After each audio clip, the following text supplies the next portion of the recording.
So we are live right now on Sikkim Chronicle. So first of all, hello everyone and good afternoon. है तपाईँ सम्पूर्णलाई जति पनि सिक्किम क्रोनिकलको भ्युअर्सहरू हुनुहुन्छ the extreme पेट्रन्सहरू हुनुहुन्छ तपाईँ सम्पूर्णलाई सिक्किम क्रोनिकलको exclusive zoom and plus Facebook लाइभमा तपाईँलाई हामी स्वागत गर्न चाहन्छौँ। यो जुम लाइभ हो जसलाई हामीले फेसबुकमा सेयर गरिरहेका छौँ र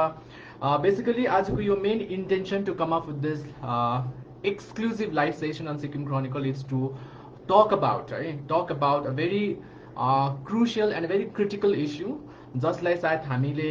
कतिजनाको पोलिटिकल अफिसमा त यो विषयमा कुरा भइरहेको हुन्छ तर खेरि मासमा पनि हामीले हेर्दाखेरि कतिजना यसको नलेज बोक्नु भएको छ तर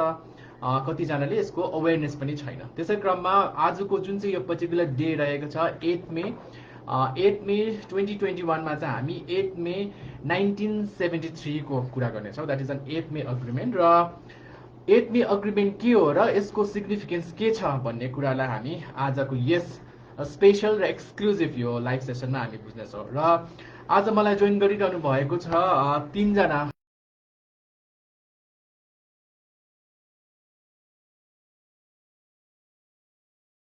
in fact I've been joined by Mr. Jorge Namka, who is an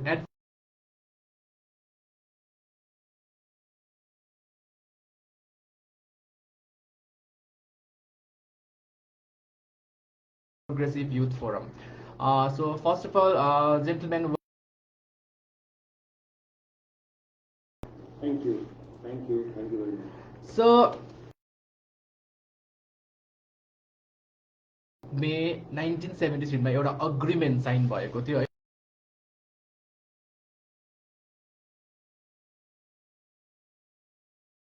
sign भएको थियो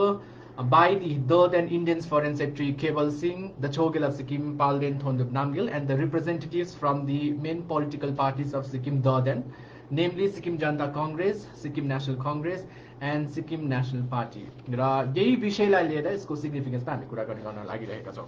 first of all let me start up with mister Jorge Namka. First of all let's understand कि 8 मे अग्रिमेन्ट सरल भाषामा हामी बुझ्न चाहन्छौँ कि 8 मे अग्रिमेन्ट भनेको के हो र what is the significance in regard to the state of Sikkim and of course India. Good afternoon to all. When we talk about the 8 May agreement, right, what is important for all of us, I personally feel is the background in which we finally entered into this agreement, or we were imposed this agreement as far as 8 May is concerned. As far as the background is concerned, I think it is important not only for me, not only for you, I think it is important for every individual and the political parties of utmost importance, because we need to understand our history, right? I think everybody will be aware, Pasang, you will be aware that we were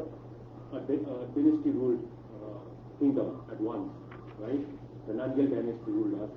Then starting from, we had the first treaty, that is Sigolia, which affected, which indirectly affect Sikkim, right? That is on 2nd of December 1815.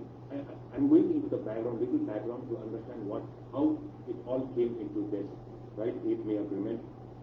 where this treaty, now we must understand that this treaty and most of the treaties that subsequently followed, Sikkim had a very, very small role or no role at all. Yet, all these treaties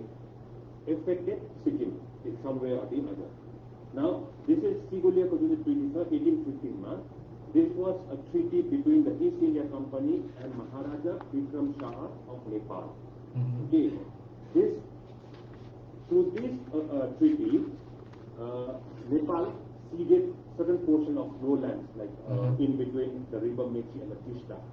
This was subsequently followed by the Titalia Treaty, right, on 10th of February 1817, that is East India and Maharaja of Sikkim. Now this was between the East India Company and Maharaja of Sikkim. Now through this treaty, right, the British ceded, the East India Company ceded, transferred and made over in full sovereignty to Raja of Sikkim all the land which we were talking about in between, that is the Meiji and the Krishna. This is second part of it, okay, this treaty. Thereafter, this was followed by the Tumlu. Mr. Chorke, I'm just interrupting you here. Can you be more louder, or maybe you can use your headphones or earphones so that we can be more audible? Because we have been getting a lot of messages that we are not audible, in fact. Can we be more louder? Okay. I thought I was very, very loud. Okay, I'll for benefit of everybody. So for the benefit of everybody, so Treaty of Sigoli was followed by the Treaty of Tetalia. Okay. Thereafter, then the Treaty of Tumlum took place. In between, we know what happened when the two British physicians happened to be in Sikkim without the prior consent or prior knowledge of the then the administrator of Sikkim. Then they were put into prison, and we know what happened as far as Darjeeling district and Morang is concerned. Thereafter, we had the Treaty of Tumlum, that's on 28th of March 1961. 28th of March 1861, which ultimately reserves previous treaties as far as the British and Sikkim were formally cancelled. All the treaties formally that was entered between the British and the Sikkim government was cancelled. Then we have the Britain-China Convention. This was a Britain-China Convention of 17 March 1890, okay, in which through this convention the Chinese accepted that Sikkim to be a protectorate part of British Empire. Okay, so we became a protectorate. This Sikkim was recognized as a protectorate state of the British Crown through this British-Chinese Convention of 17th of March 1890. The Chogyal became a titular head, which means purely formal imposition, right? As far as the ruler is concerned, he was only a formal ruler without any real authority. So this convention recognized Sikkim as a protectorate.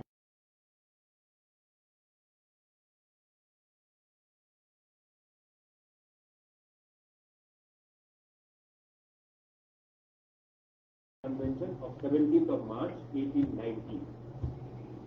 Then came the Sikkim-Tibet Convention. This was again Chinese and the British. This was for a trade. This was purely a trade treaty which involved Sikkim, but this was entered between the Chinese and the British government on 15 December 1893. Now, why this is important is, as far as our history is concerned, now we have gone through so many treaties, we have gone through two conventions, where you will find the fate of our kingdom, small kingdom, being decided to some extent by external forces from that very beginning of time. Thereafter, we had the Indo-Sikkim Treaty. In between, then the Chogyal brought in the Revenue Order Number 1 of 1917. Then Sikkim was recognized as one of the constituent of the Chamber of Princes. This is in 1922. There were a lot of princely states as far as India was concerned at that point of time. We were also recognized as one of the princely states as far as British India was concerned, right? And prior to independence, this is very, very important. Prior to independence of India, this is very, very important. Jawaharlal Nehru, as the vice president of the Executive Council, pushed through a resolution in the Indian Constituent Assembly to the effect that Sikkim and Bhutan, as Himalayan states, were not Indian states, and their futures should be negotiated separately. So we are now heading towards 1947, that is partition, as far as independence of the country is concerned. So in this, prior to Indian independence, Jawaharlal Nehru, as the vice president of the Executive Council, pushed through a resolution in the Indian Constituent Assembly to the effect that Sikkim and Bhutan as the Himalayan states were not Indian states and their future should be negotiated separately. Following Indian independence, Sikkim continued its protectorate status with the Union of India after 1974. Then a treaty of Indo-Sikkim Treaty 1950 was signed, where we were recognized as a protectorate state. Now, in between, after that, then the Maharaja passed the important, as far as rule of the Act is concerned, regulation is concerned, that is Sikkim Subject Regulation of 1961. Then we had the Companies Act 1961. All this is important because it gives us the thought process, what we were passing through and what was happening at that point of time in the mind of the ruler of our dynasty, small dynasty as far as Sikkim is concerned. Then we had in 1965 Sikkim's work permit 1965 and the Sikkim work permit rules 1965. This dealt with all the people who had come, settled here and were gainfully employed in some form of business or other forms of employment. Then in 1972, 19 October 1972, the election department, that is Sikkim's election department, came out with a notification, that is 9/CE, in which, this is important, okay, this talks about in clause 3, nomination paper must be supported by death certificate. So this is as far as election of the representative. We already have a representative council as far as those days are concerned in the state of in the kingdom of Sikkim, right? Thereafter,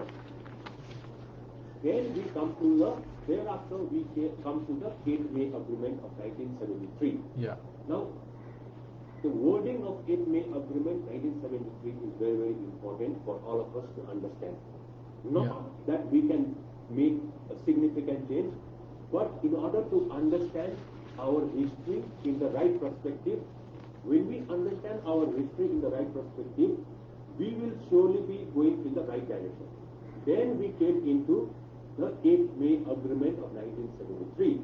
Now, my personal view as far as legal aspect is concerned, till then, till 8th May Agreement 1973, Sikkim or its ruler hardly had any influence as far as treaty agreement is concerned. Yeah. And if you read the wording of this agreement, 8th May Agreement,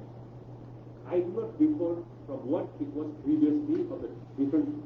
treaties that the ruler of Sikkim has signed or some other foreign countries have signed on behalf of Sikkim, which affected Sikkim. Yeah. So the 8th May Agreement, if you talk about the 8th May Agreement, the very starting is this. Whereas the Chogil and the people of Sikkim are convinced that their interest and the long-term interest of Sikkim as a whole call for the establishment of a fully responsible government in Sikkim with a more democratic constitution, the guarantee of fundamental rights, the rule of law, an independent judiciary, and greater legislative and executive powers for the elected representative of the people. Yeah. A system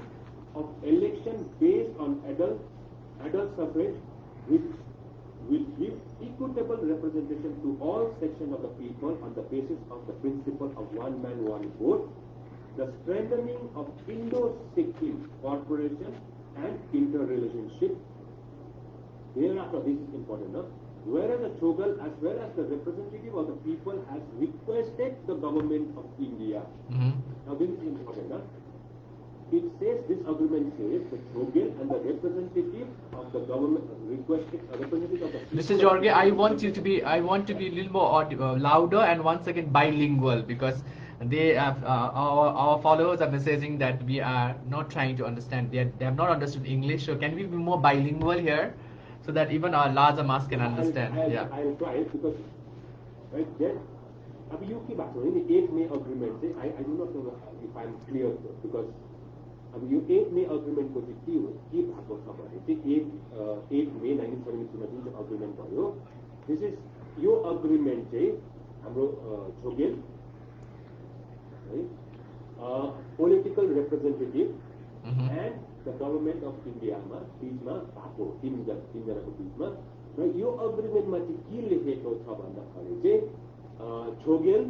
र representative of various political पार्टिजको desire थियो कि एउटा agreement बनाइयोस् जुन चाहिँ which will actually enhance or the rule of law or the representative of the people, okay, will be able to enforce their will as far as people's will is concerned and as far as the rule of the law is concerned. They wanted to bring this democratic setup in the country, in Sikkim at that point of time. र त्यति बेला चाहिँ त्यसको बादमा चाहिँ अब यो अग्रिमेन्टले के भन्छ भने अब हामीले छोगेल र रिप्रेजेन्टेटिभ अफ द पिपल अब जुन चाहिँ पोलिटिकल पार्टिजको रिप्रेजेन्टेटिभ थियो उहाँहरूले चाहिँ गभर्मेन्ट अफ इन्डियामा चाहिँ अब उयो गर्नुभयो अरे एउटा रिक्वेस्ट गर्नुभयो अरे कि उहाँहरूले चाहिँ यो एन्फोर्स गरिदियो जस भनेर न what is says is to take responsibility for the establishment of law and order and at good administration in Sikkim following the breakdown of all three to ensure the further development of constitutional government, command, communal harmony, good administration and rapid economic and social development in Sikkim. Third, to provide the head of administration, chief executive in Sikkim and to help achieve, to safeguard all the above needs and objectives. So you तीनवटा objective को लागि चाहिँ this agreement was entered between the Chogels, the representative of various political parties and the government of India. Yeah. Now, with this agreement, we have the future set as far as our country Sikkim is concerned at the point of time. Yeah. Now, you in this agreement, 8 May agreement, यसले चाहिँ future course of action चाहिँ जो पासको हिस्ट्रीलाई depend गरेर जुन चाहिँ पासको history छ त्यसलाई मध्यनजर राखेर चाहिँ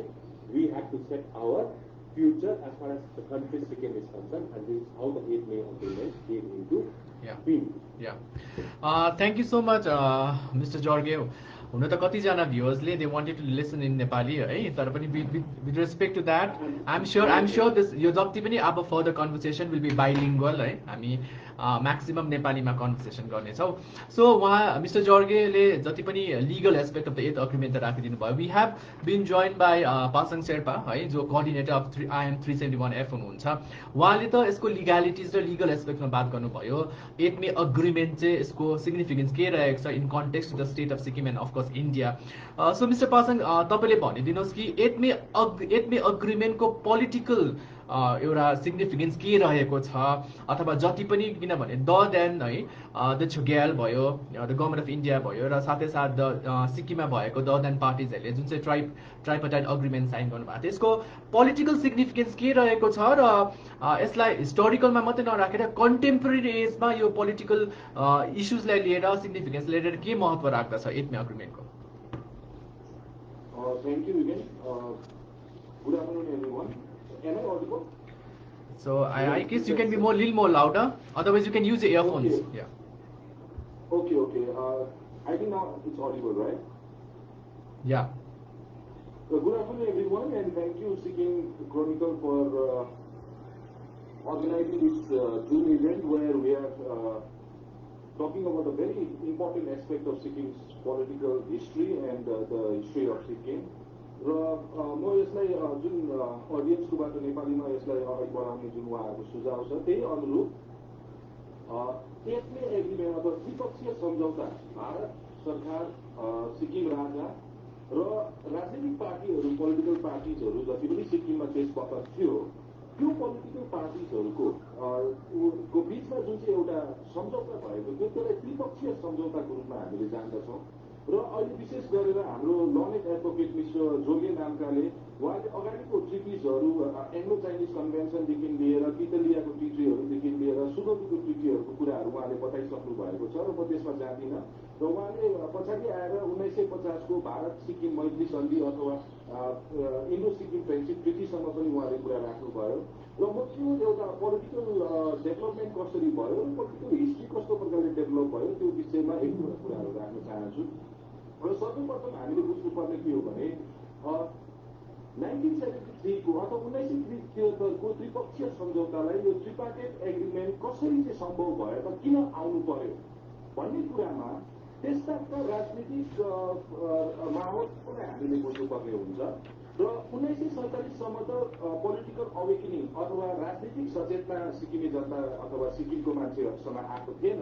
तर जब भारत स्वतन्त्र भयो तब एउटा पोलिटिकल अवेकनिङ सुरु भयो र 1948-39 सालको 1949मा जब हामीले हेर्छौँ एउटा पपुलर मिनिस्ट्री बनिएको कुराहरू छ। अब यसको सबै डिटेल्समा जाँदा चाहिँ धेरै समय लाग्ने हुनाले म एकदम संक्षिप्त रूपमा बताउँदैछु र 1949 देखि एउटा पोलिटिकल मुभमेन्ट सिक्किममा सुरु भयो र त्यो सुरु भइसकेपछि पछाडि गएर 1950मा भारत सिक्किम मैत्री सन्धि 1950लाई 50 साइन भयो र त्यसमा पनि हामीले एउटा संरक्षित राज्य अथवा प्रोटेक्टरेट स्टेट पहिला हामी 1890 देखि ब्रिटिसको अन्डरमा प्रोटेक्टरेट थियौँ भने ब्रिटिस एम्पायरको अन्डरमा प्रोटेक्टरेट थियौँ भने 1950को इन्डो फ्रेन्च सिक्किम ट्रिटीदेखि चाहिँ हामी भारतको इन्डिपेन्डेन्ट भारतको स्वतन्त्र भारतको एउटा प्रोटेक्टरेट स्टेट अथवा संरक्षित राज्य बन्न पुग्यौँ। अनि त्यस पछाडि 1952मा पहिलोपल्ट सिक्किमको जनताले भोट हालेर आफ्नो प्रतिनिधि चुन्नु सक्ने अधिकार राजदरबारबाट पायो। अनि त्यस पछाडि 1, 2, 3, 4 गरेर पाँचौँ 1973 सम्म गरेर पाँचौँ इलेक्सन अथवा जेनरल इलेक्सन कन्डक्ट भइसकेको थियो। अनि यो जब पाँचौँ जेनरल इलेक्सन कन्डक्ट भयो 1973 मा त्यसपल्ट चाहिँ के भयो भन्दाखेरि पोलिटिकल पार्टीहरूले चाहिँ सिक्किमको त्यति बेलाको पोलिटिकल पार्टी जनता कङ्ग्रेसको कुरा गरौँ अथवा नेसनल कङ्ग्रेसको कुरा गरौँ अथवा त्यसमा एउटा नेसनल पार्टी भन्ने पोलिटिकल पार्टी पनि थियो र यो जनता कङ्ग्रेस र सिक्किमको नेसनल कङ्ग्रेस पार्टीले चाहिँ उहाँहरूको विशेष केही मुद्दाहरू थियो विशेष केही डिमान्डहरू थियो। अनि डिमान्डहरू चाहिँ के थियो भन्दाखेरि 1952मा जब सिक्किममा पहिलोपल्ट हामीले भोट हाल्ने अधिकार पायौँ त्यो भोट हाल्ने अधिकार पाएपछि चाहिँ त्यसमा सिट रिजर्भेसन जुन चाहिँ थियो त्यो सिट रिजर्भेसन र जुन चाहिँ भोट हाल्ने प्याटर्न थियो त्यो प्याटर्न चाहिँ कस्तो थियो भन्दाखेरि भुटिया लेप्चाले सपोज भुटिया लेप्चा र नेपाली समुदायलाई गरेर प्यारिटी सिस्टममा 6वटा सिट बाँडफोड गरेको थियो बाँडिएको थियो। अनि त्यसरी बाँडिएपछि चाहिँ पछाडि गएर के भयो भन्दाखेरि अब कस्तो प्रकारले काउन्टिङ अब भोट काउन्टिङ भोट चाहिँ कसरी जित्छ जस्तै आज चाहिँ जसले बेसी भोट ल्यायो उसले जित्छ तर राजाको पालामा चाहिँ अलिकति कम्प्लिकेटेड थियो त्यो सिस्टम र कसरी कम्प्लिकेटेड तपाईँहरूले भन्नुहुन्छ भने चाहिँ नम्बर 1 यदि भुटिया लेप्चा समुदायबाट कोही उम्मेदवार उड्दैछ भने उसले पहिला चाहिँ फर्स्टमा चाहिँ भुटिया लेप्चाले मात्रै उसलाई भोट हाल्थे। अनि भुटिया लेप्चाले भोट हालेपछि भुटिया लेप्चाको भोट जितेपछि त्यस पछाडि केही व्यक्ति जसले भुटिया लेप्चाको भोटबाट जितेको छ त्यो व्यक्तिले चाहिँ अरू जेनरल कम्युनिटीको पनि 15% भोट चाहिँ पाएको हुनु पर्थ्यो तब मात्रै उसले जित्थ्यो। तर यदि उसले 15% पनि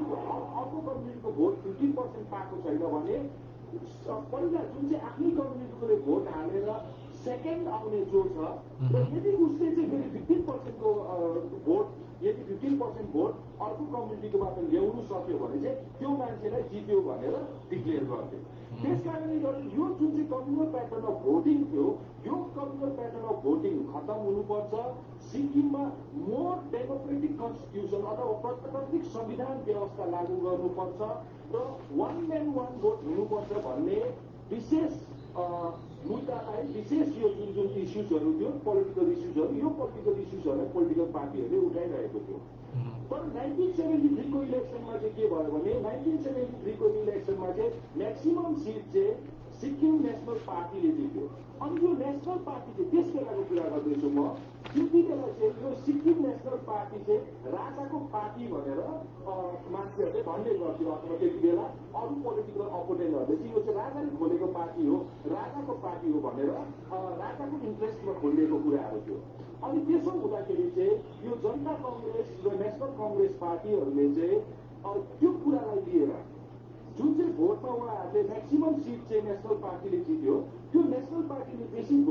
बेसी सिटहरू जितेपछि चाहिँ इलेक्सन रिग गरिएको थियो भनेर एउटा एलिगेसन आयो। अनि जब इलेक्सन रिग भएपछि चाहिँ त्यो एलिगेसन आयो र 4 फेब्रुअरी 1973 मा चाहिँ एउटा विराट जुलुस निकाल्यो सिक्किममा र त्यो जुलुसमा चाहिँ माइकको पर्मिसन दिएन भनेर हेर्नुहोस् है त्यति बेलाको समयमा माइकको पर्मिसन दिएन भनेर त्यसलाई पनि एउटा ठुलो राजनीतिक इस्युको रूपमा बनाएर लगेको थियो र त्यस पछाडि त्यो आन्दोलन बढ्दै गयो त्यति बेला जनता कङ्ग्रेसको प्रेसिडेन्ट केसी प्रधानलाई एरेस्ट गरेको कुराहरू छ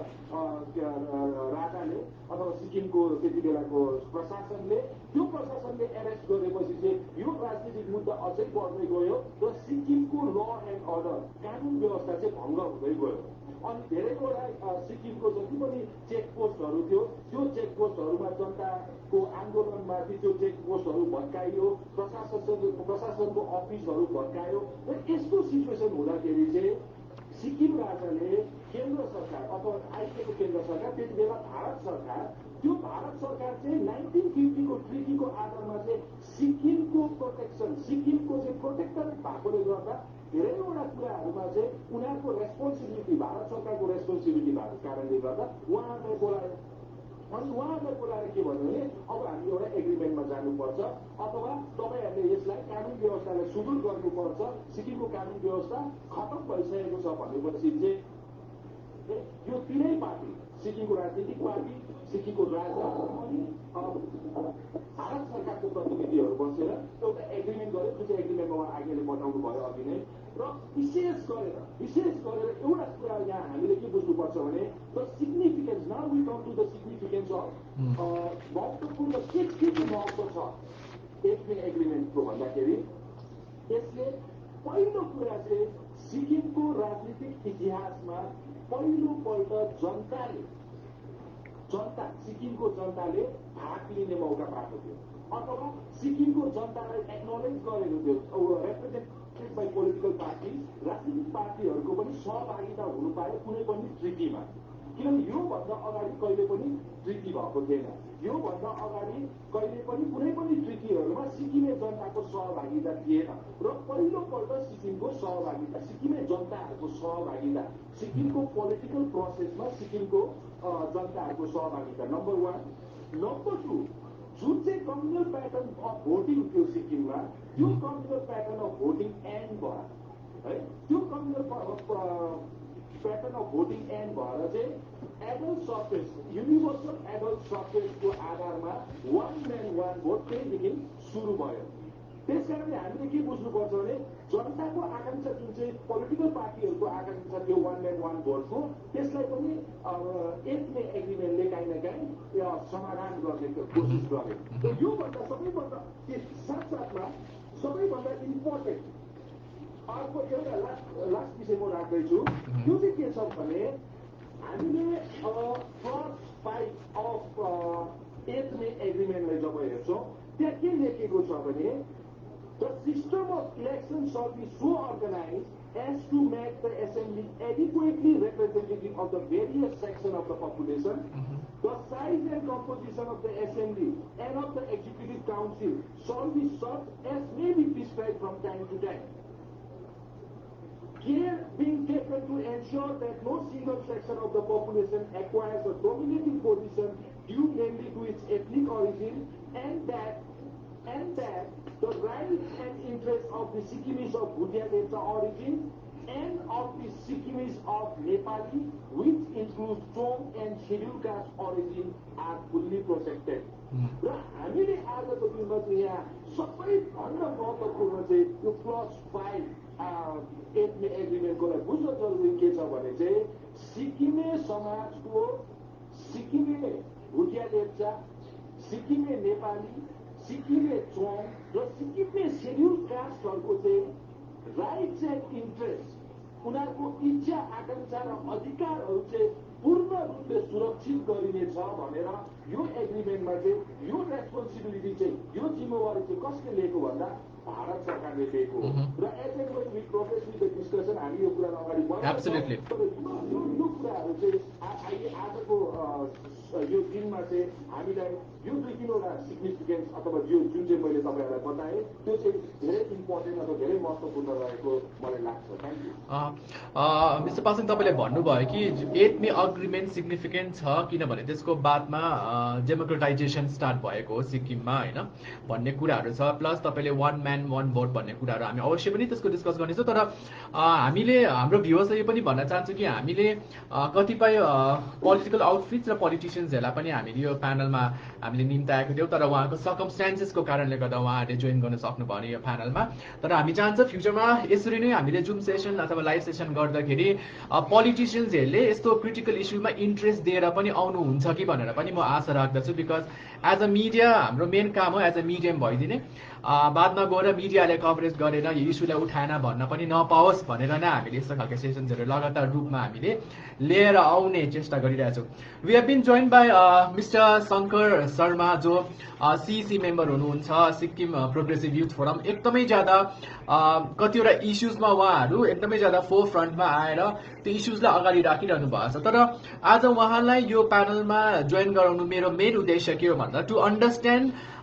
युथ पर्सपेक्टिभ कि एउटा यङ एउटा फ्रेटर्निटीबाट बिलङ गर्नुहुन्छ उहाँ। सो तपाईँले कसरी हेर्नुहुन्छ अहिले 8 मे अग्रिमेन्टको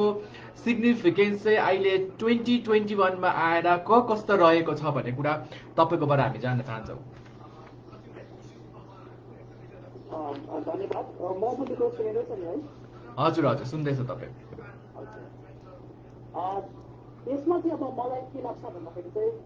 जुन चाहिँ 21st सेन्चुरीमा चाहिँ के रेलिभेन्स छ अथवा जुन चाहिँ हाम्रो जेनेरेसन जुन चाहिँ छ यसमा के सिग्निफिकेन्स छ भन्दाखेरि चाहिँ फर्स्ट अफ अल चाहिँ मलाई के लाग्छ भने चाहिँ सिक्किममा जुन चाहिँ यो हाम्रो जेनेरेसन छ जुन चाहिँ 90देखि यता जन्मेको जेनेरेसन छ वा त भनौँ जुन चाहिँ मर्जर भयो सिक्किमको मर्जरको बादमा जन्मेको जेनेरेसन छ उनीहरूलाई सिक्किमको हिस्ट्रीको बारेमा केही ज्ञान नै छैन। यतिसम्म कि रिसेन्टली मेरो एकजना साथी जो चाहिँ टिचर हुनुहुन्छ क्लास 12मा पोलिटिकल साइन्सको टिचर उहाँले भन्नुभयो कि उहाँको क्लासमा चाहिँ आधी जस्तो स्टुडेन्टलाई चाहिँ सिक्किम कुनै समयमा देश थियो भन्ने कुरा पनि मानिन्छ। मतलब हाम्रो जेनेरेसन मान्छेहरूलाई थाहा छैन। फर्स्ट चाहिँ हामीले हाम्रो इतिहासलाई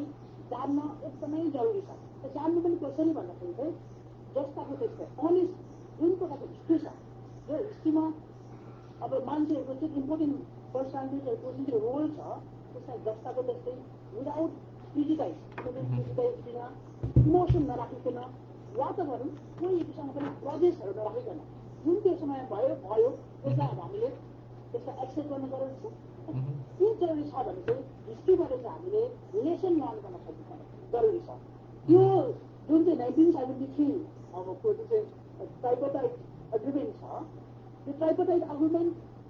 कस्तो सर्कमस्टान्सेस कस्तो ब्याकग्राउन्डमा चाहिँ यो ट्राइपार्टाइट एग्रिमेन्ट भएको थियो भन्दाखेरि चाहिँ 1967 एउटा ठुलो इलेक्सन थियो रिभोल्ट सिक्किममा भएको थियो। ठुलो एउटा रिभोल्ट सिक्किममा भएको थियो जसमा चाहिँ जुन चाहिँ सिक्किमका आम नागरिकहरू छन् उनीहरूलाई यो एउटा रिस्क थियो कि रुलिङ क्लास छोड्याल छोड्याल जो चाहिँ सिक्किमको राजा हुनुहुन्थ्यो छोड्यालको शासनले जुन उहाँको अन्यमा हुनुहुन्थ्यो उनीहरूले यहाँको जनसाधारणमाथि चाहिँ एकदमै ज्यादा शोषण दमन भएको उनीहरूलाई अपर्च्युनिटिजहरू नदिएको खालि एकमुखी मानिसहरू मात्रै राज शासनबाट बेनिफिट भएको यो एउटा ग्रज यहाँको मानिसहरूमा जेन्युनली एउटा ग्रज थियो। अर्को थियो यसले पोलिटिसियनहरू थिए सिक्किमका पोलिटिसियन्सहरू छन् त्यति बेलाको पोलिटिसियन्सहरू उनीहरू पोलिटिसियन्सहरू मलाई जहाँसम्म मैले हिस्ट्री बुझ्नु पर्दाखेरि मैले देख्न सकेँ अलिक ज्यादा नै अपर्च्युनिजम उहाँहरूमा भएको त्यो एउटा यो एउटा हुन्छ नि राज इलेक्सन हुँदै थियो काउन्सिल पनि थियो राज शासनको अन्डरमा तर त्यो काउन्सिलको भन्ने जस्तो राइट्स थिएन। अल राइट चाहिँ राजाकै हातमा थियो। यसमा अब कतिजना जुन चाहिँ जीबीएस सिद्धु जो चाहिँ रहेको त्यति बेला सिक्किमको चिफ हुनुहुन्थ्यो उहाँले नै काबु गर्न एप्लिकेसनमा लेख्नु भएको छ। यसमा बाहिरको जुन चाहिँ गभर्मेन्ट अफ इन्डियाको इन्टेलिजेन्स एजेन्सीहरूको एकदमै ठुलो यहाँनिर रोल थियो। त्यो एउटा ब्याकड्रपमा चाहिँ एउटा ठुलो इरप्सन किन भयो इरप्सनको इन्टेन्सन जुन चाहिँ थियो गभर्मेन्ट अफ इन्डियाले के चाहेको भन्दाखेरि चाहिँ राजाबाट चाहिँ जसरी पनि एडमिनिस्ट्रेसनको राजाले चाहिँ त्यो गभर्मेन्ट अफ इन्डियाको हातमा चाहिँ ट्रान्सफर गरोस् भन्ने एउटा इन्टेन्सन थियो र त्यो ब्याकड्रपमा ठुलो यहाँ इरप्सन भयो र अल्टिमेटली राजाले चाहिँ सबमिट गर्नुभयो र राजाले एडमिनिस्ट्रेसन उनीहरूको हातमा गभर्मेन्ट अफ इन्डियाको हातमा थियो यहाँबाट लिएर चाहिँ यो ट्रिब्युनल एग्रिमेन्ट भएको ट्रिब्युनल एग्रिमेन्ट हुनुभन्दा अगाडि पनि 23 अप्रिलमा 1972 23 अप्रिलमा राजा र गभर्मेन्ट अफ इन्डियाको केवल सिंह फरेन सेक्रेटरी उहाँको बिचमा सिक्रेट एग्रिमेन्ट पनि भएको हुन्छ र राजा यो पनि एस्योर गरेको हुन्छ कि त्यो सिक्रेट एग्रिमेन्ट चाहिँ रहन्छ र यो चाहिँ ट्रिब्युनल एग्रिमेन्ट चाहिँ एउटा पब्लिक रिलेसन डकुमेन्ट हो मात्रै हो भनेर कन्भिन्स गरेर सिग्नेचर गराएको हुन्छ यो टाइपमा सिग्नेचर भएको अब यसलाई हेर्ने दुईटा तरिका सिक्किममा सिक्किमको हिस्ट्रीलाई हेर्ने दुईटा तरिकाले हेरिन्छ एउटा चाहिँ के हो भन्दाखेरि चाहिँ एकदमै अल्ट्रा प्याट्रोटिजम एकदमै ज्यादा नै देशभक्ति हिसाबले हेर्ने एउटा छ जसले चाहन्छ जसले यसलाई यसरी हेरिन्छ कि सिक्किममा चाहिँ ठुलो धोकाहरू हो यस्तो प्रकारले अर्को चाहिँ के छ भन्दाखेरि चाहिँ अल्ट्रा डेमोक्रेटिक कि सिक्किममा चाहिँ यहाँनिर अब डेमोक्रेसी नामको मात्रै छ मतलब कि जुन चाहिँ ल पर्सपेक्टबाट पनि नामको मात्रै छ मेजोरिटी मान्छेमाथि चाहिँ अन्याय अत्याचार भइरहेको छ भन्ने यो जुन पर्सपेक्टिभ छ जुन हाम्रो जेनेरेसनमा पनि यो छ यो एउटा विचार यो भावना छ यो चाहिँ एकदमै ठुलो एउटा डेन्जरस विचार हो जस्तो लाग्छ किन भन्दाखेरि चाहिँ अब सिक्किममा जे जति पनि प्रोटेक्सन हामीले 371 एक्टको अनुसार पाएको छौँ अथवा जुन चाहिँ लजहरू 371 एक्टले प्रोटेक्ट गर्छ त्यो लजहरू एकदमै फ्युडल एजको लजहरू राजा शासनको समयको लजहरू र त्यो लजहरूमा कम्प्लिटली डेमोक्रेसी भन्ने त हामी एक्सपेक्ट गर्न सक्दैनौँ किनभने त्यो फ्युडल एजको कानुनहरूमा कम्प्लिट डेमोक्रेटिक एक्सप्रेसन बिल्कुल हुन सक्दैन तर यो पनि फ्याक्ट हो यदि हाम्रो जुन चाहिँ सिक्किमिजको इन्ट्रेस्टलाई सिक्किमिजको आइडेन्टिटिजलाई अहिले कुनै एउटा कानुनले प्रोटेक्ट गरेको छ भने चाहिँ 371 एक्टले प्रोटेक्ट गरेको छ यसमा चाहिँ हामीले कसरी हेर्न जरुरी छ भन्दाखेरि चाहिँ अब यसबाट हामीले अलिकति डेमोक्रेटिक एस्पिरेसनलाई अलिकति कम्प्रोमाइज गर्न पनि जरुरी छ जस्तो चाहिँ मलाई लाग्छ किन भन्दाखेरि चाहिँ यदि हामीले फुल फ्लेजेड डेमोक्रेसी माग्यौँ भने सिक्किमको जुन चाहिँ युनिक आइडेन्टिटी छ जुन चाहिँ सिक्किमको इन्ट्रेस्ट सेभेन गर्ने कानुन छ त्यो कानुनलाई नै डेन्जर हुन्छ एकापट्टि अर्कोपट्टि चाहिँ के हो भन्दाखेरि चाहिँ फेरि हामीले कानुनलाई एकदमै चेन्ज नगरिकन रिजिड मात्रै पनि राख्नु पनि मलाई सही हो जस्तो लाग्यो र टाइम रेलेभेन्ट बनाउनको लागि र टाइमसँग रेलेभेन्ट राख्नको लागि सिक्किमिज इन्ट्रेस्टलाई यदि ह्याम्पर नभइकन अलिक चेन्जेस गरेर अलिक ज्यादा डेमोक्रेटिक एक्सपिरियन्स मान्छेहरूको फुटी गर्न सक्ने सम्भावना छ भने सायद हामीले त्यो पनि एक्सेप्ट गर्नुपर्छ अर्को कुरा चाहिँ के भन्दाखेरि चाहिँ अहिले चाहिँ हामी सिक्किमको इन्डियाको एउटा यो एउटा ग्रेट अकम्प्लिमेन्ट हो भन्न सकिन्छ यो अब अन्डन गर्न सकिँदैन यो भयो यसलाई हामी एक्सेप्ट गर्न जरुरी छ जस्तो सर्कमस्टान्सेस अहिले हाम्रो हातमा छ जस्तो कानुनहरू हामीमा अहिले अब जुन चाहिँ कानुनहरूले हाम्रो इन्ट्रेस्टलाई सेफगार्ड गरेर राखेको छ त्यो कानुनलाई यथावत राख्नको लागि हामीले सबै एस्पेक्ट्सहरूलाई मजाले बुझ्न जरुरी छ अर्को इम्पोर्टेन्ट कुरा चाहिँ हामीले के लेसन लर्न गर्नुपर्छ 1973 को आन्दोलनबाट र त्यो बादमा जुन चाहिँ सिक्किम माथि अब 1973 को एग्रिमेन्टलाई क्लियर प्रकारले हेर्न सकिन्छ एउटा चाहिँ के भन्दाखेरि यो एग्रिमेन्टले सिक्किमको जुन इन्डिपेन्डेन्ट किङडम थियो त्यसको आफ्नो एउटा आइडेन्टिटी इन्डिपेन्डेन्ट किङडमको आइडेन्टिटी लुज गर्नु पर्यो लुज गर्नको लागि एउटा मेजर स्टेप भएको थियो एउटा पर्सपेक्टिभले हेर्ने भने अर्को पर्सपेक्टिभले 1973 एग्रिमेन्टलाई हेर्ने हो भने चाहिँ यसले चाहिँ सिक्किममा डेमोक्रेसी जुन चाहिँ डेमोक्रेसी भन्ने कुराको सूत्रपात गर्यो त्यसको सुरुवात 1973 एग्रिमेन्टले गरेर एकपट्टिबाट अर्कोपट्टिबाट हेर्ने हो भने चाहिँ यसले नै हाम्रो जुन चाहिँ एउटा सेपरेट आइडेन्टिटी थियो as a kingdom as a country त्यो पनि लुज गर्यो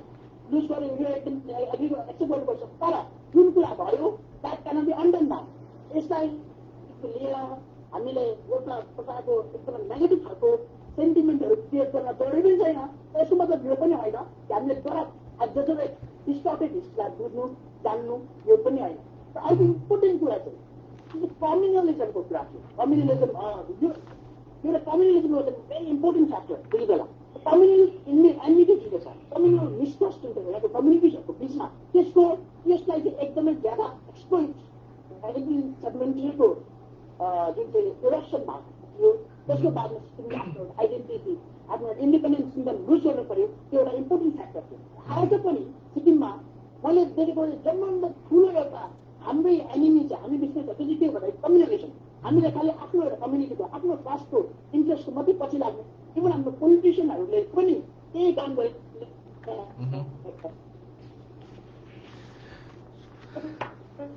कम्युनिटीलाई डिभाइडेड भोट ब्याङ्कको लागि अथवा आफ्नो एउटा सेल्फिस मोटिभको लागि डिभाइड गर्ने कम्युनल मिटिङको आधारमा मानिसहरूमा फाइट ल्याउने र इस्युहरू ल्याउँदाखेरि पनि यस्तो खालको इस्युहरू ल्याउने जसले चाहिँ हामीहरू बिचमा कम्युनल डिस्प्युट कम्युनल एउटा के भन्छ रिफ्ट ल्याउने खालको जुन चाहिँ पोलिटिसियन्सहरूले फलो गर्दैछन् यसलाई पनि हामीले हाम्रो विगतको इतिहास यो पनि ज्ञान जरुरी छ कि जबसम्म हामी सिक्किमिज भएर हाम्रो जात धर्मलाई पर राखेर सिक्किमिज आइडेन्टिटी एक भएर हामी बस्ने प्रयास हामीले गर्दैनौँ तबसम्म चाहिँ जुन चाहिँ भन्दैछु नि त्यो समयसम्म डाइरेक्ट हुँदै आइरहेको छ यदि हामीले यही खालको व्यवहार हाम्रो व्यवहारलाई यही खालको हाम्रो हेबिटलाई अगाडि बढायौँ भने 371 एक्टको पनि जुन डाइल्युसन भइरहेको छ Okay. As per Mr. Shankar, I just want to get in कि तपाईको अनुसार चाहिँ कहीँ न कहीँ गएर जस्तो प्रकारको अहिले 8 मे अग्रिमेन्टको जुन चाहिँ सिग्निफिकेन्स रहेको छ त्यो 8 मे अग्रिमेन्टको अनुसारको काम भएन भने कहीँ न कहीँ गएर it's also threat to the 371F भनेर तपाईँको कुराबाट हामीले बुझ्यौँ है. So I just get into mister Jorge and mister Pasang कि उहाँले भन्नुभयो एउटा कोट गर्नुभएको छ कि 8 मे अग्रिमेन्टको माध्यमबाट चाहिँ एउटा डेमोक्रेटाइजेसन प्रोसेस स्टार्ट भयो होइन, डेमोक्रेसी सिक्किममा आउने प्रणाली स्टार्ट भयो भन्नुभएको छ. तर सायद डेमोक्रेसी आए तापनि सिक्किमको फेरि युनिक आइडेन्टिटी पनि कहीँ न कहीँ गएर डाइल्युट पनि भएको छ भन्ने कुरालाई what is your say on this? Like will go with mister Pasang and with mister Jorge then. अलिकति ब्रिफली भनिदिनुहोस् है, बिकज हाम्रोमा थुप्रै इस्युजहरू छ बात गर्नुपर्ने. विशेष गरेर उहाँले जुन कुरा अगाडि बढाउनु भयो त्यो कुरामा कहीँ न कहीँ डेमोक्रेटाइजेसन हुने अथवा प्रजातन्त्रमा प्रणालीमा जाने कुरा भयो र अर्को आइडेन्टिटी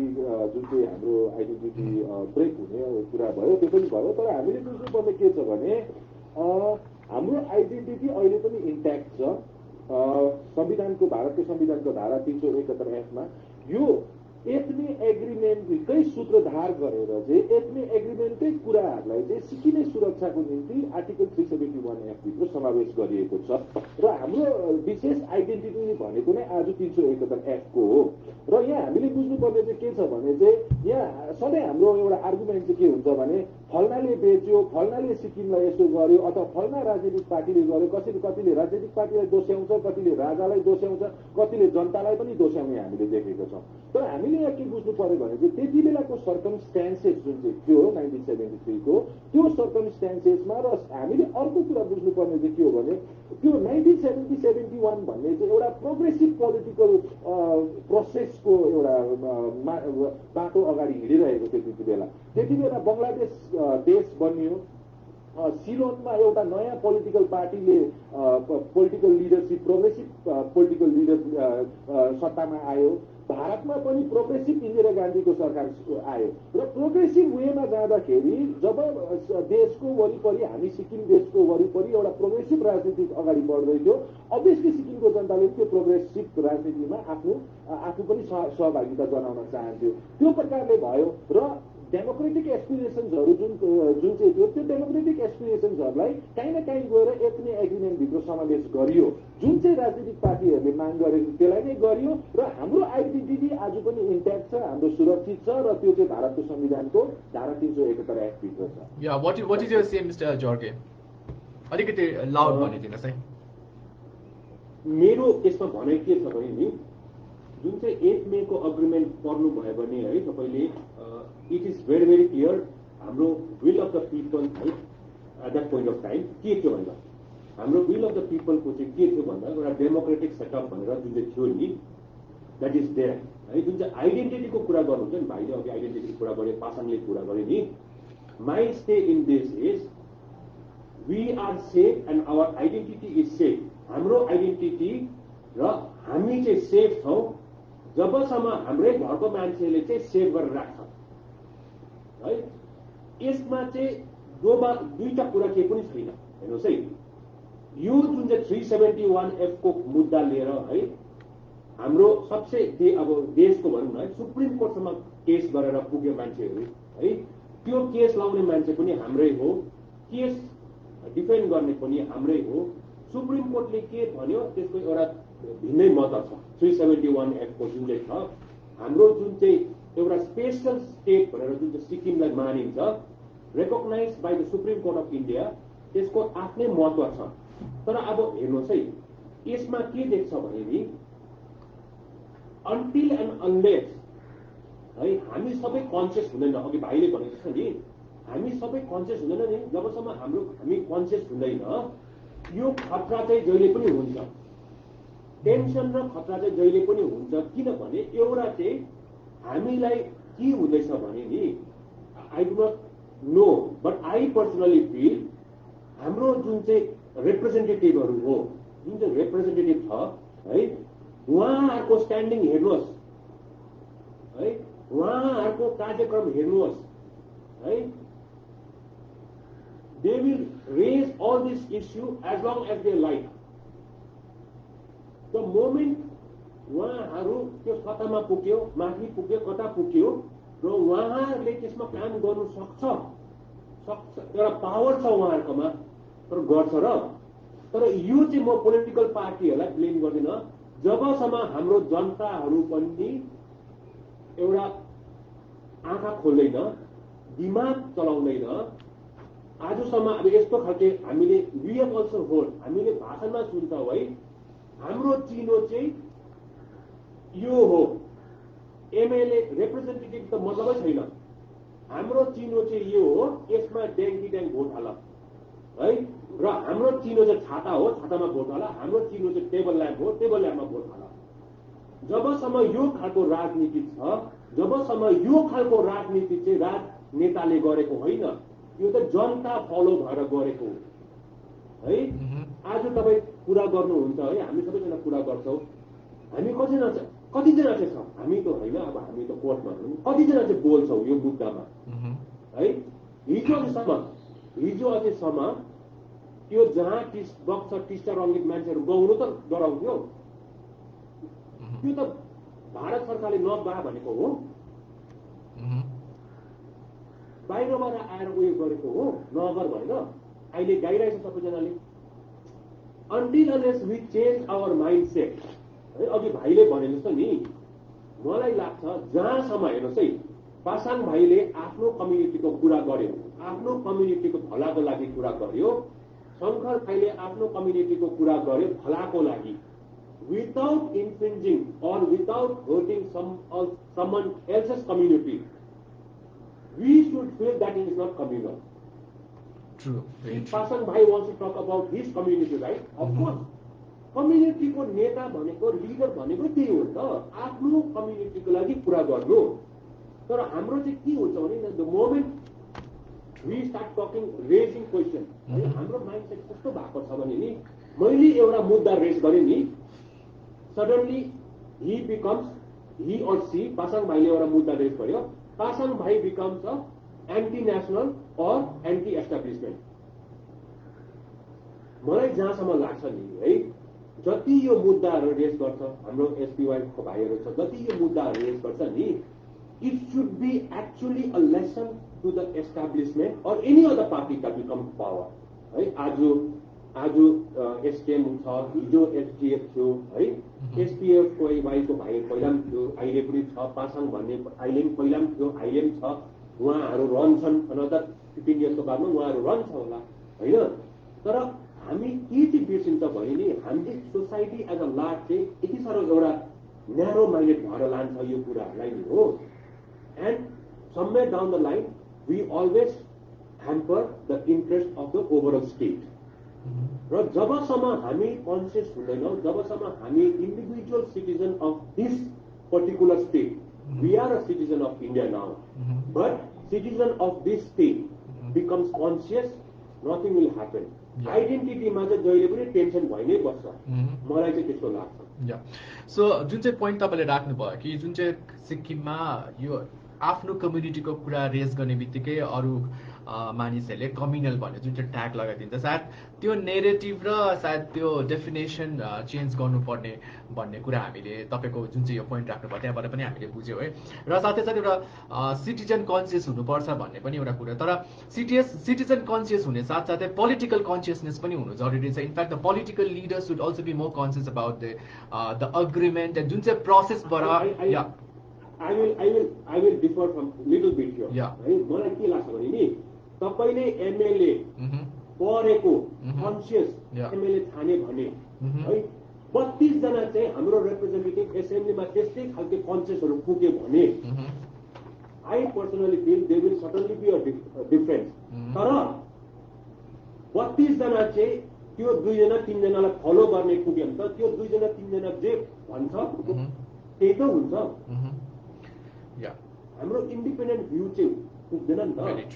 भेरी ट्रु सायद यस्तो डिस्कसनमा चाहिँ हामीले अलिक क्लियर हुन सक्छौँ कि यसरी डिस्कस गर्दाखेरि चाहिँ खासमा चाहिँ द डेफिनेसन के हुनुपर्ने र कन्सियस कहाँपट्टि आउनुपर्ने भन्ने कुरा है यहाँ हामीले एउटा कमेन्ट आएको थियो सचिन तामाङले लेख्नु भएको छ सिक्किमको हिस्ट्री अपकमिङ जेनेरेसनमा जान्नु जरुरी छ र स्कुलदेखि नै यसलाई स्टार्ट गर्नुपर्छ भने डेफिनेटली स्कुलको करिकुलममा जानुपर्छ भन्ने एउटा कुरा आउँछ होइन त्यसले सिटिजन कन्सियसनेस हुन्छ तर पोलिटिसियन्सहरू अहिले हुनुहुन्छ सिक्किममा है पोलिटिकल अफिस हुनुहुन्छ र पासङज्यू I just wanted to know त्यसको बादमा आई कम टु शङ्कर कि पोलिटिकल कन्सियसनेस अब कुरा गर्नु सिटिजन कन्सियसनेसको कुरा भयो अल द टाइम गएर डेमोक्रेसीमा मासमा नै कुरा जान्छ सिटिजन हामीले भनिसक्यौँ है र पोलिटिकल कन्सियसनेस कति छ त 8 मे अग्रिमेन्टको हिसाबमा 2021सम्म हामी सबै कुरा इन्ट्याक्ट राखेर बसेको छौँ कि कहीँ न कहीँ गएर कुनै ठाउँमा एउटा डाइल्युसनको डर पो भइरहेको छ कि कहाँबाट यो मिन्स त्यो एङ्गल पक्रिरहेछ मिन्स हेरिरहेको छ जेनरल मासले कि अब 371 एफ डाइल्युट हुन्छ भन्ने कुराहरू होइन डर बोकिरहेछ नि त मानिसहरूले त्यसमा पोलिटिसियन्सहरूले कतिको रोल प्ले गर्दछ कि होइन we are intact on the 8 May agreement त्यसको बादमा जति पनि हामीले प्रोसेस फलो गरे त्यो एकदमै इन्ट्याक्ट छ we on the safe hands भन्ने कसरी चाहिँ त्यो कन्सियसनेस ल्याउनु पर्ने हो त पोलिटिसियन र सिटिजनमा वेल कन्सियसनेस भन्दाखेरि अब कस्तो हुँदो रहेछ भने अब एउटा कुरा म के भन्न चाहन्छु भने जो पनि राजनीतिमा आउन चाहन्छ सिक्किममा अथवा अहिले राजनीतिक पार्टीहरूमा छ उहाँहरूले चाहिँ सबैभन्दा पहिला चाहिँ आफ्नो हिस्ट्रीलाई बुझ्नु जरुरी छ सिक्किमको इतिहासलाई बुझ्नु जरुरी छ सिक्किमको पोलिटिकल एभोल्युसनलाई बुझ्नु जरुरी छ 8 मे एग्रिमेन्टलाई बुझ्नु जरुरी छ इन्डो सिक्किम फ्रेन्डसिप ट्रिटीलाई बुझ्नु जरुरी छ त्यस पछाडि आएर भारतसँग जब हामी मर्ज भएर धारा 371 एक्टलाई हामीले बुझ्नु जरुरी छ धारा 371 एक्टले सुरक्षा गरेको पुरानो कानुनहरूलाई बुझ्नु जरुरी छ र यो बृहत विषय भएर जान्छ तर मलाई एउटा I am positive here in the sense like मैले 2010 देखि हामी यो काम गर्दैछौँ टु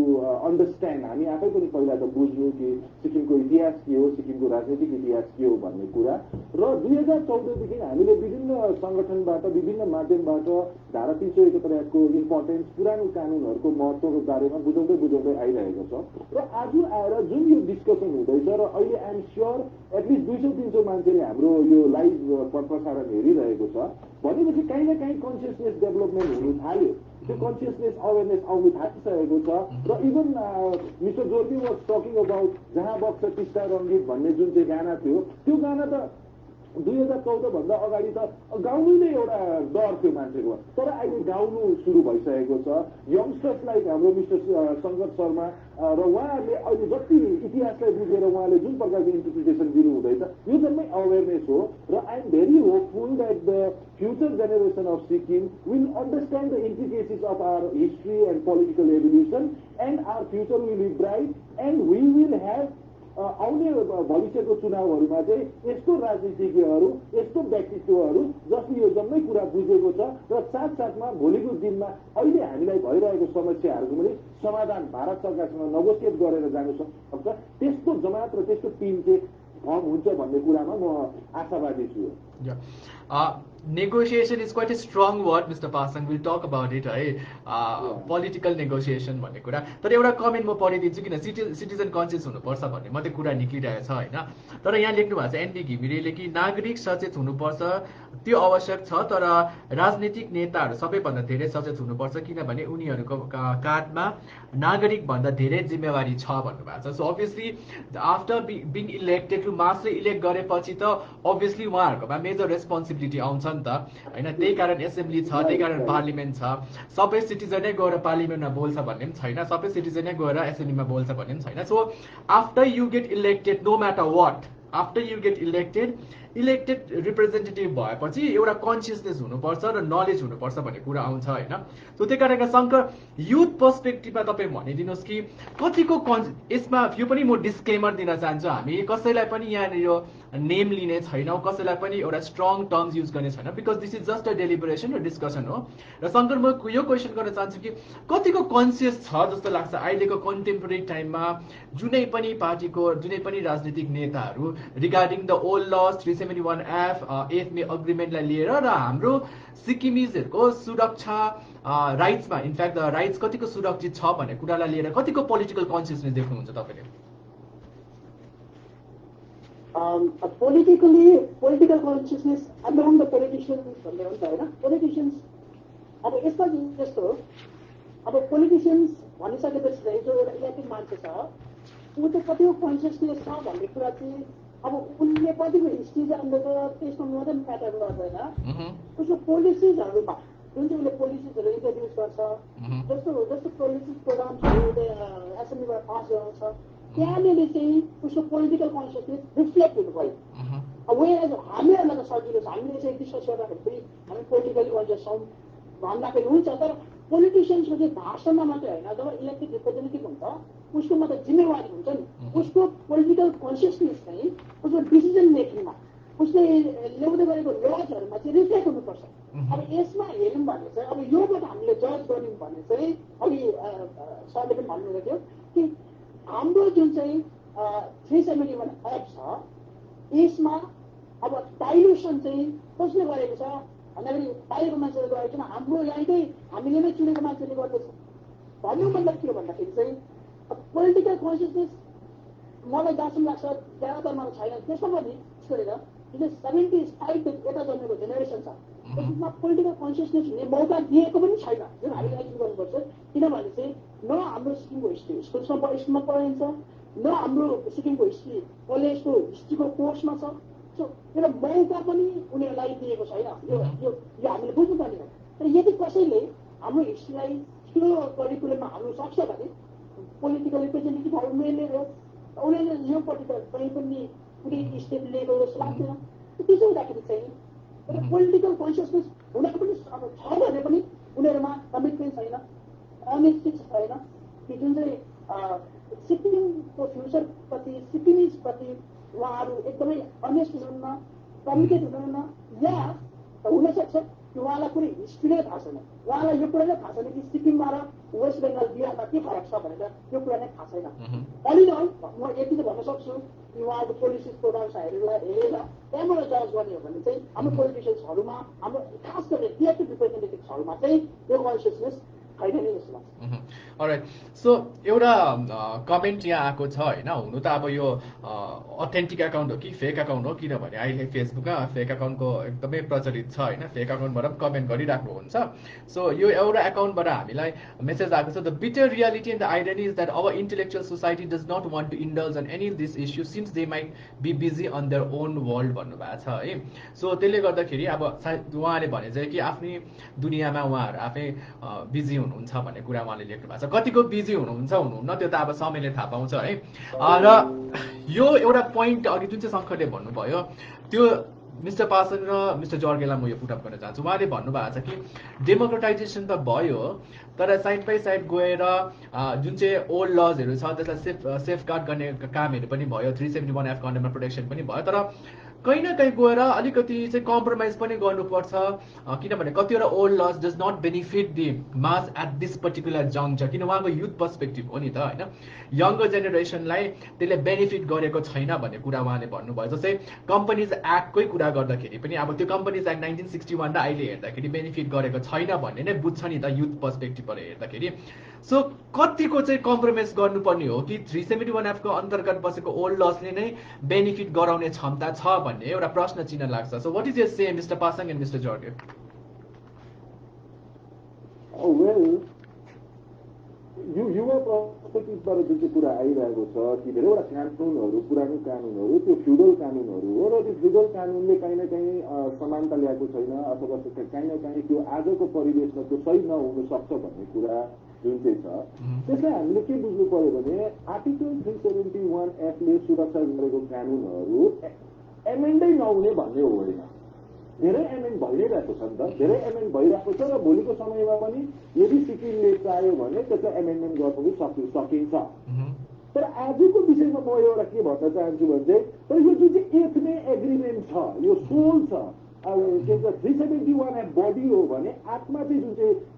एग्रिमेन्ट छ यो एग्रिमेन्ट चाहिँ चेन्ज हुनेवाला छैन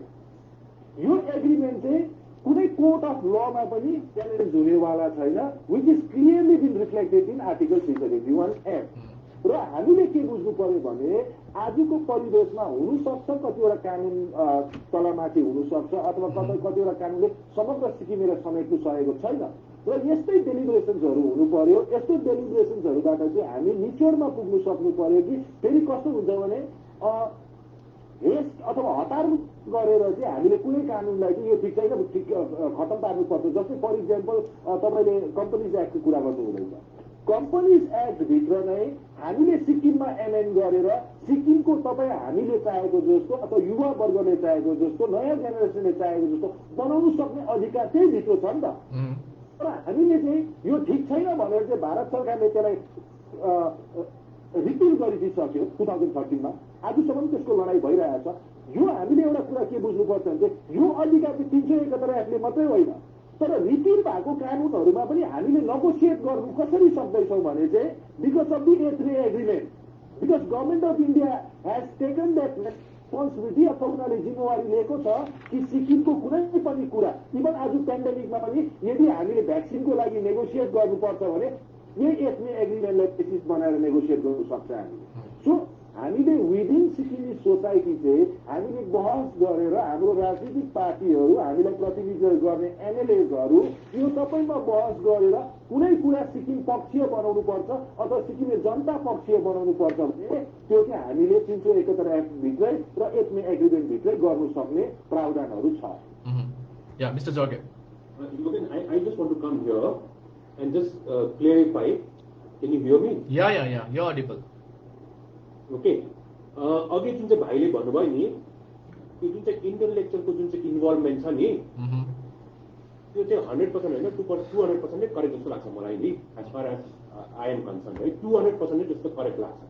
है as far as intellectual involve in all this activities are concern है अब बिजी भएर के भएर that is a different issue altogether न अर्को कुरा जुन चाहिँ डाइल्युसनको कुरा गरेर 371 पासाङ भाइले भने जस्तो नि we are intact there is no doubt about it है अब पासाङ भाइले एउटा कुरा गर्यो 1961 जुन चाहिँ कम्पनीज एक्ट छ नि है अघि भाइले भन्यो we can amend it nobody stops us there is a procedure यो अमेन्डमेन्ट गर्ने पनि प्रोसिडियर छ एसेम्ब्लीमा गएर पास गर्नु पर्यो गभर्नरको एसेन्ट हुनु पर्यो अब यो रिपिल गर्ने पनि 371F ले नै भन्छ ओल्ड लज कसरी रिपिल हुन्छ भनेर हुन्छ यो कुरा चाहिँ बुझ्नु हामीले किन जरुरी छ भने नि जुन चाहिँ यो कम्पनीज एक्ट 1961 को जुन चाहिँ रिपिल भएको छ नि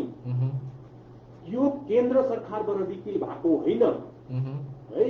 यो हाम्रो एसेम्ब्लीबाट रिपिल भएको हो है पहिलाको गभर्नमेन्टको टाइममा रिपिल भएको हो है एसडीएफ सरकारको टाइममा रिपिल भएको हो there is no doubt about it is in writing but how it has been repealed the procedure without following the procedure भनेको चाहिँ नि यो म्याटर चाहिँ अहिले एउटा इन्कम ट्याक्सको म्याटर छ त्यसमा हामीले यो क्वेसन पनि रेज गरेको छौं है यो जुन चाहिँ रिपिल छ 1961 को companies act, that is why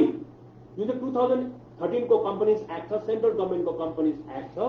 त्यो चाहिँ यहाँ एन्फोर्स गरेको छैन, एन्फोर्स भएको छैन। र यसबाट चाहिँ के हामी बुझ्छौँ भने नि एउटा कुरा चाहिँ एउटा एकदमै उयो हो, क्लियर कट हो, हाम्रो त सानो राज्य हो है, we are a very very small state.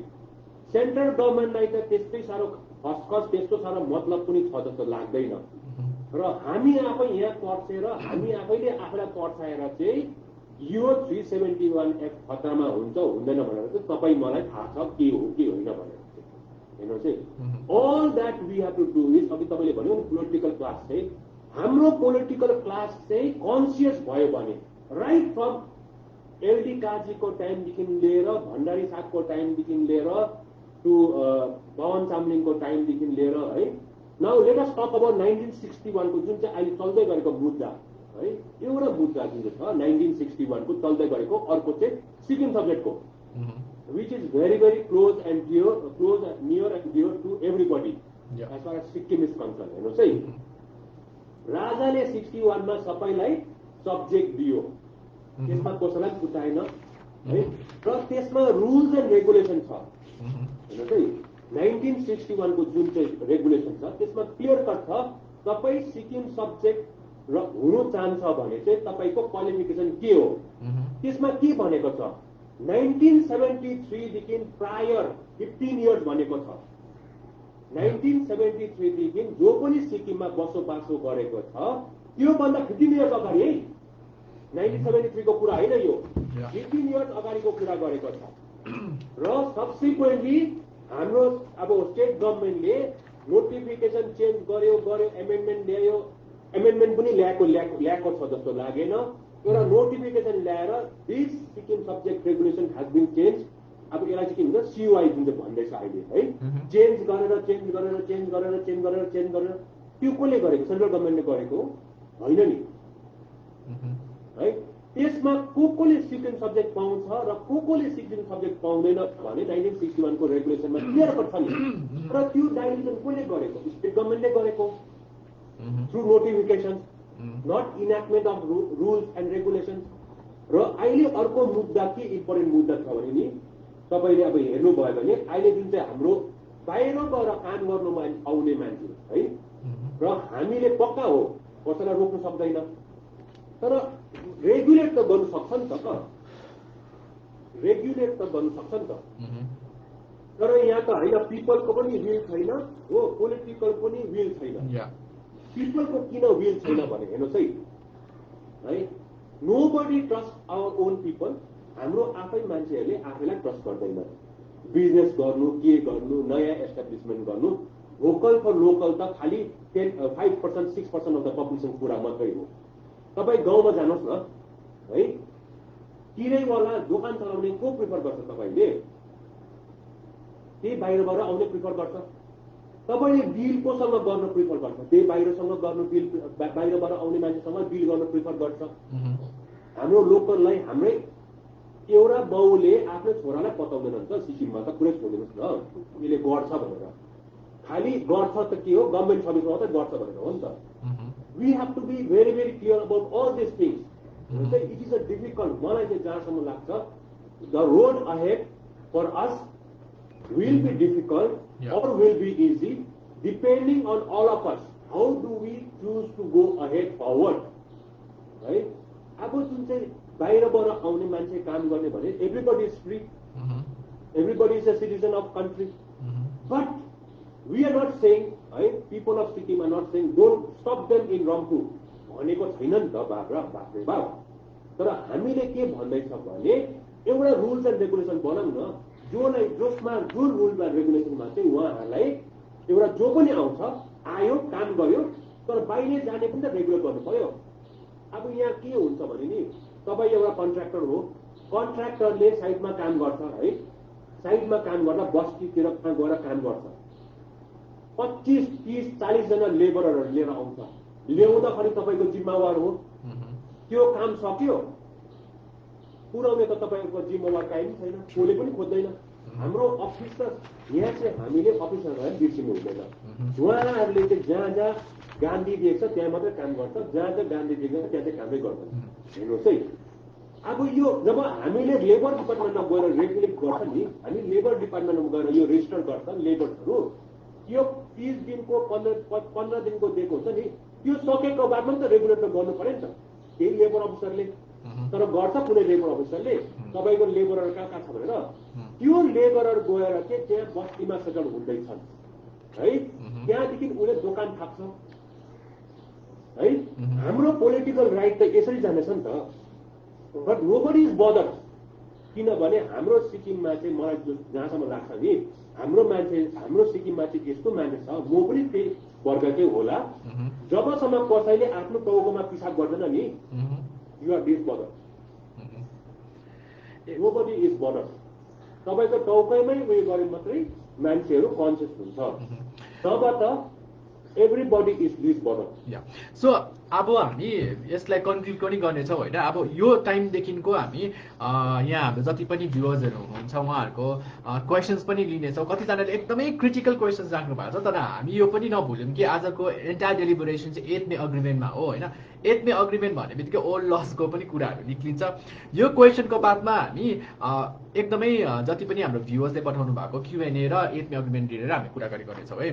अघि भन्नुभएको छ कि पासाङज्यूले भन्नुहुँदै थियो ओल्ड लस चाहिँ एकदमै हाम्रो लागि चाहिँ एउटा विकनेस होइन तर एउटा स्ट्रङ टुल हो भन्ने कुरा हामीले तपाईँको जुन चाहिँ आफ्नो राख्नुभयो होइन त्यो कुराबाट ओल्ड लसलाई चाहिँ जहिले पनि विकनेस भएर देखिरहेको छौँ नि त एउटा पोलिटिकल कन्क्लेभमा पनि र जनतामा पनि त्यही देखाएर नै कतिपय भोट माग्ने पनि कुरा भइरहेको पनि हामीले चाल पाइरहेको छौँ होइन ओल्ड लस डाइल्युट भयो 371F डाइल्युट भयो भन्ने कुरा तर यहाँनिर त अब 371F डाइल्युट भयो ओल्ड लस डाइल्युट भयो भन्नेलाई तपाईँले सिटिजनकोमा त्यो भावना नभए तापनि पोलिटिसियन्सले त्यो प्रकारको कुरा जनता माझमा राखिरहेछ नि त सो विकनेस भनेर देखाइदिने राख्नुभएको छ तर तपाईँको भन्ने अनुसार चाहिँ it is quite a strong tool जसको मिन्स अम्ब्रेलाको अन्डरमा नै बहुत काम हुन सक्छ राइट र एउटा कुरा मिस्टर जर्गेले भन्नुभयो कि रिपिल भएको छ पूर्व सरकारमा रिपिल भएको कुराहरू तपाईँले अगाडि राख्नुभयो तर अब चाहिँ अमेन्ड किन चाहिँ भएको छैन कि कहाँनिर चाहिँ पोलिटिकल विलको कमी भएको छ त रिपिल त सजिलोसँगले भयो भन्ने देखिरहेको छ होइन तर अब अमेन्डमेन्टमा चाहिँ कहाँनिर पोलिटिकल विलको चाहिँ कमी भएको छ जस्तो लाग्छ तपाईँलाई चाहिँ and then will take up the questions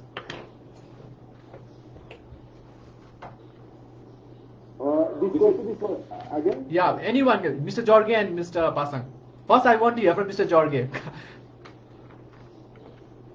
हेर्नुहोस् है अब अघि पासाङ भाइले भने जस्तो नि हाम्रो पुरानो कानुन त छनै छ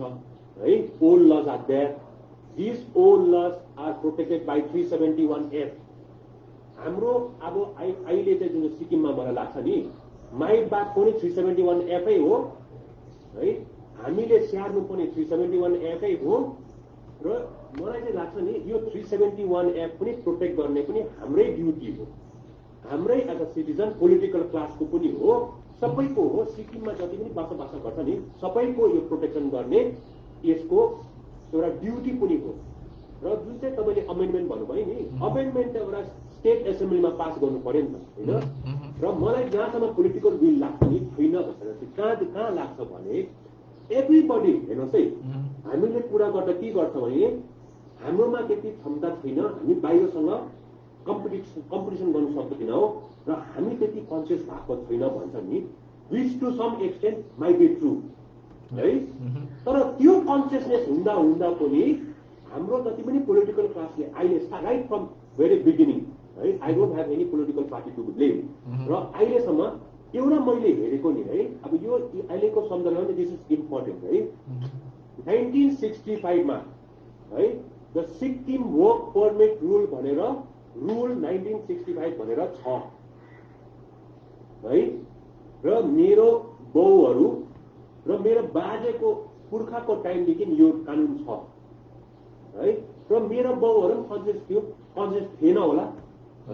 तर उनीहरूलाई याद थियो कि यो छोरा चाहिँ बाहिरको मान्छेसँग चाहिँ कम्पिटिसन गर्न सक्दैन भनेर राजाले त बनाए नि रुल 44 यदि कम्पिटिसन गर्नु सक्छ क्षमता छ 4-4 आएर चाहिँ हाम्रै मान्छेले काम दिनुपर्छ भनेर बनायो नि त तर त्यसको बादमा जुन चाहिँ इम्प्लिमेन्टेसन आउँछ वर्क परमिटको रुल्सको 1965 मा any political party who was in power could have amended this rules to suit the need of Sikkim and the people of Sikkim's need. Amend गर्नु सक्थ्यो नि त एउटा लेजिस्लेटिभमा एसेम्बली पास गर्नु त हो and the legislative assembly will be within its power and jurisdiction as far as law is concerned to pass or amend any rules and regulation. यो त बाहिरबाट गभर्नमेन्ट अफ इन्डियालाई सोच्ने कामै छैन र यसबाट चाहिँ लाग्छ मलाई काहीँ न काहीँ अब हामी अहिले कति चिन्तित छौँ विगत कोभिड है बाहिरबाट आएको हामीले टुरिस्टलाई त लोक्यो तर हामीले लेबर क्लासहरूलाई अब स्प्रेड चाहिँ मुनिबाट हुँदैछ नि होइन एउटा अनकन्सियस क्लासबाट चाहिँ स्प्रेड हुँदैछ भनेर लेबर क्लासहरू आउँदैछ नथिङ अगेन्स्ट देम तर रेगुलेसन त गर्नु सक्यो नि त रेगुलेट गर्नु सक्यो नि त यो टाइममा पहिला पनि गर्नु सक्थ्यो गरेन that is why I feel political क्लासकोमा चाहिँ विल छैन कि त टाइम छैन जस्तो लाग्छ so it doesn't benefit them personally class political will छैन भन्ने कुरालाई mister Shankar I just want to add up यो तपाईँकोबाट ब्रिफ नोट लिनेछु कि किन चाहिँ पोलिटिकल विल छैन अमेन्डमेन्टमा ब्रिफली भनिदिनुहोस् एज पर युथ पर्सपेक्टिभ किन चाहिँ पोलिटिकल विल छैन ब्रिफली अघि सरले पनि भन्दै थियो जहाँनिर गान्धी छ त्यहाँ मात्रै हाम्रो मान्छेहरूको इन्ट्रेस्ट हुन्छ भनेर थियो हो भएको मलाई जस्तो पनि लाग्छ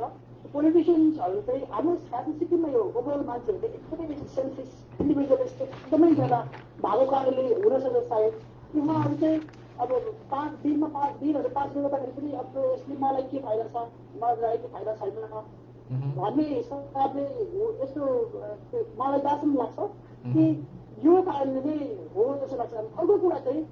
मान्छेमा चाहिँ धेरै मान्छे चाहिँ कन्सियसनेस छँदै छैन यो कुराहरूलाई लिएर हिस्ट्रीलाई लिएर अथवा हाम्रो ओल्ड लजलाई लिएर अन्त यस्तो केही कामहरू गरिहाल्यो पोलिटिसियनहरूले भने पनि डर लाग्दो एउटा हुन्छ नि मान्छेलाई मिसलिड गर्ने खालको कि अब ठिक छ बनाएको सक्यो भन्ने खालको त्यसो हल्लाहरू फिजाएर त्यो एउटा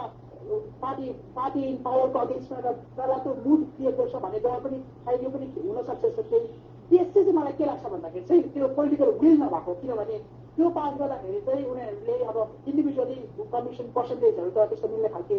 टिफिन कमिसन रहेन त्यो कारण चाहिँ भएको जस्तो लाग्छ र यसरी लेबरहरूले ल्याउँदाखेरि बेसी फाइदा चाहिँ कमन मान्छेहरूले भन्दाखेरि त्यो कन्ट्र्याक्टरहरू चाहिँ एकदम इन्फ्लुएन्सियल छ मनीहरूको मात्रामा तिनीहरूलाई नै बेसी फाइदा भएको कारणले गर्दाखेरि उनीहरूको इन्ट्रेस्टको अगेन्स्टमा जान्छ भन्ने डर चाहिँ यो पनि एउटा भएको हुनसक्छ थ्याङ्क यू सो अब 8 मे अग्रिमेन्टमा आउँछ है वासिमजी तपाईँलाई यो क्वेसन त हामीले एन्सर पायौँ है तपाईँमा यसमा कमेन्ट नगर्नुहोस् अब 8 मे अग्रिमेन्टको यसको बादमा हामीले क्वेसन थुप्रिँदैछ त्यसको बादमा हामी एन्ड पनि गर्नेछौँ है एपेन्डिक्स 11 मा जुन चाहिँ अग्रिमेन्ट मेरोमा छ है त्यसमा यो एकदमै इम्पोर्टेन्ट क्रुसियल एस्पेक्टमा अहिलेको सन्दर्भमा लिम्बू तामाङ सिट भयो 11 लेफ्ट अफ कम्युनिटिजको सिट मिन्स एसटी स्टेटस भयो होइन यो कुरालाई पनि तपाईँले टच गर्न सक्नुहुन्छ तर ब्रिफली भनिदिने त्यसको बादमा हामी क्युएनएमा जानेछौँ अग्रिमेन्टमा नम्बर 2 पोइन्टमा लेखेको छ a system of election based on adult suffrage which will give equitable representation to all sections of the people on the basis of the principle of 1 man 1 vote भन्ने कुरा भयो है र साथै त्यही यता गएर नम्बर 5 मा पोइन्टमा छ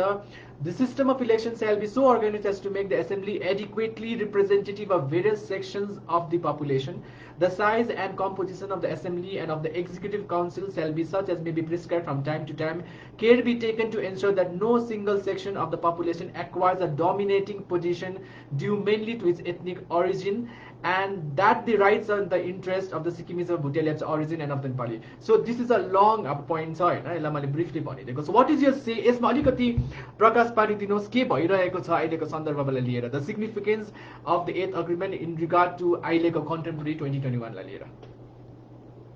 वेल 8th एग्रिमेन्टमा जुन चाहिँ कुराहरू राख्यो अथवा इक्विटेबल एरेन्जमेन्टको कुराहरू राख्यो अनि त्यस पछाडि आएर सिक्किमको भुटिया लेप्चा सिक्किमको बहुसंख्यक नेपाली र सिक्किमको चोङ र सिक्किमको सिड्युल कास्टहरूको हक र अधिकारहरूलाई सुरक्षित राखिने कुरा भयो यो कुरालाई जस्ताको तस्तै आर्टिकल 371 एक्ट भित्र समावेश गरियो आर्टिकल 371 एक्ट भित्र समावेश गरेर आर्टिकल 371 एक्टको एफमा हेर्नु हो भने parliament may for protecting the rights and interest of the different section of the population make provision for the number of seats in the legislative assembly which may be filled by candidates belonging to subsection for the delimitation of the assembly constituency, from which candidates belonging to subsection alone may stand for election on the legislative assembly of the state of Sikkim. र जुन चाहिँ बहुसंख्यक समुदाय नेपाली समुदायले अधिकार राजनीतिक अधिकार पाएको थियो,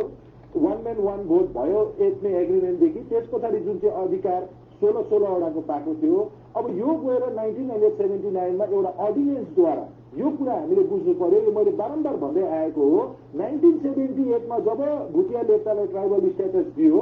यो ट्राइबल स्ट्याटसले चाहिँ के गर्यो भन्दाखेरि कन्फ्युजन ल्याइदियो,